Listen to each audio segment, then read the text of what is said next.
Bonjour, j'espère que vous allez bien, que notre vidéo vous trouvera dans de bonnes conditions, que cette période de confinement, ça se passe pour vous très aisément.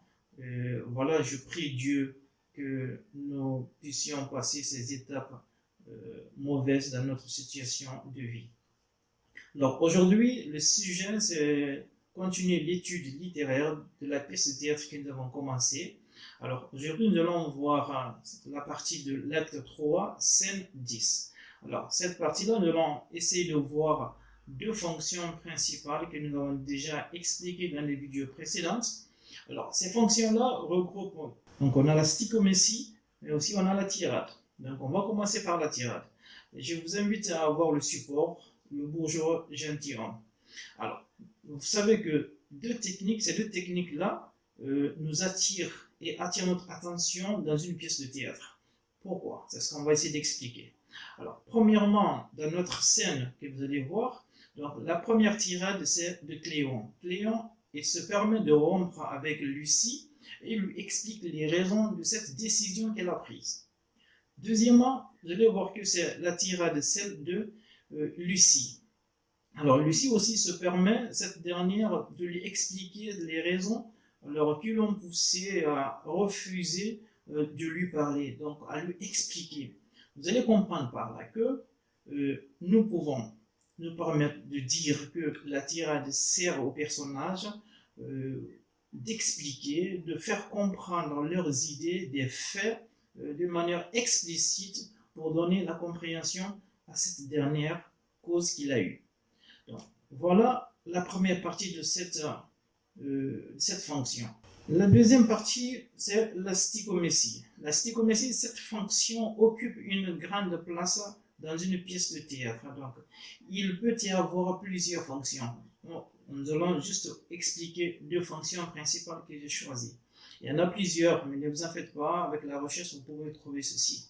Alors, premièrement, c'est de raconter. Premièrement, c'est de donner une rapidité au dialogue dans notre scène.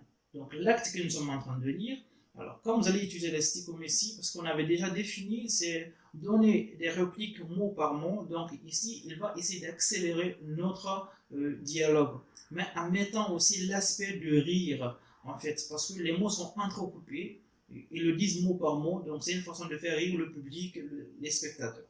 Alors, sa deuxième fonction, il peut donner des effets tragiques aussi. Donc, si on a des effets de rire, des effets comiques, mais aussi d'une part, il peut donner des effets tragiques. Voilà un peu les deux fonctions que nous allons voir dans cette scène. Mais plus tard, on va comprendre qu'il faut l'utilisation du comique, parce qu'on a parlé du rire. Alors, quelle est la situation qui nous permet de comprendre qu'on a le rire sur notre scène? Première situation. Premièrement, au premier moment, Cléonce et Coviel se font prier pour les deux femmes. Donc, ils se font faire plaire ou bien demander pardon par ces deux filles qu'ils aiment, mais que celles-ci refusent et qu'ils ne veulent pas accepter leurs excuses. Donc, aucune attention de leur part ne sera donnée. C'est ce qui va poser un peu le problème dans notre scène numéro 10. Donc, nous allons passer à la deuxième partie, le deuxième moment. Ce deuxième moment, c'est aussi notre explication. Ça va être tout simplement que les deux hommes aussi vont se faire la tête, ils vont pas accepter, ils vont s'énerver, donc ils vont vouloir quitter la scène. Les filles aussi vont revenir pour pouvoir les parler, et aussi ils feront la tête dure pour ne pas qu'ils répondent aux messages ou bien aux paroles envoyées par les deux filles. Alors c'est un peu un jeu.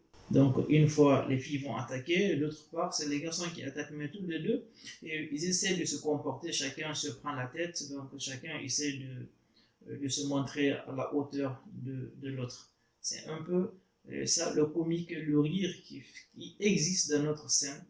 Lucie et Nicole se fatiguent, donc se fâchent, et c'est aussi de rendre la monnaie aux deux hommes qui étaient un peu stupides au départ. Alors, passant par là, il ne faut pas oublier que nous devons aussi situe des passages. Donc, dans cette situation de passage, nous allons parler un peu ce que Molière essaie de nous mettre en relief, de nous faire comprendre.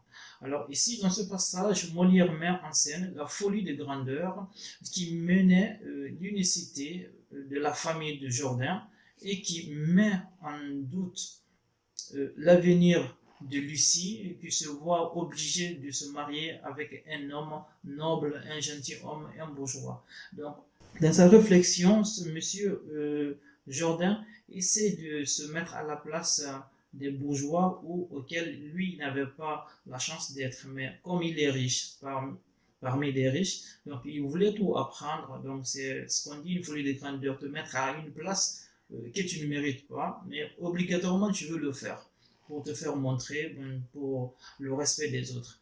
Voilà, c'est cette folie-là qui lui a mené à ce qu'il va marier sa fille à un personnage de noblesse, de noble, de haute classe. Il se fera duper par les personnages par la suite que nous allons essayer de voir. Alors, si vous avez aimé l'explication, je vous demande de vous abonner et de partager. Merci et à très bientôt dans une nouvelle vidéo.